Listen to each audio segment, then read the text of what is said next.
हे भौजी अंगना लिपायदा आई है दुर्गा भवानी।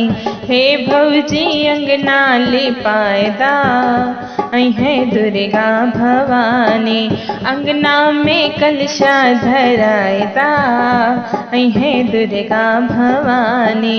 अंगना में कलशा धरायदा आई है दुर्गा भवानी।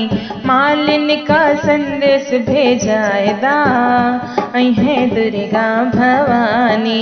मालिन का संदेश भेजायदा आई है दुर्गा भवानी।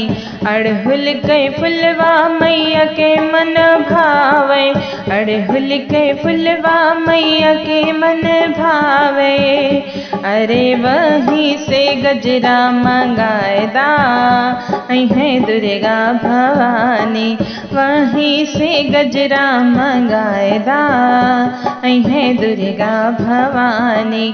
हे भौजी अंगना लिपायदा आई है दुर्गा भवानी।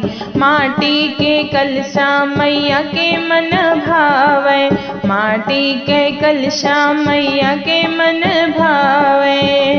अरे कहरा से कलशा मंगायदा आई है दुर्गा भवानी।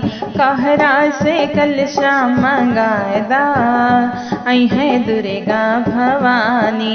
हे नाउन चौक पुरायदा आई है दुर्गा भवानी। हे नाउन चौक पुरायदा आई है दुर्गा भवानी। हे भौजी अंगना लिपायदा आई है दुर्गा भवानी। धन्यवाद।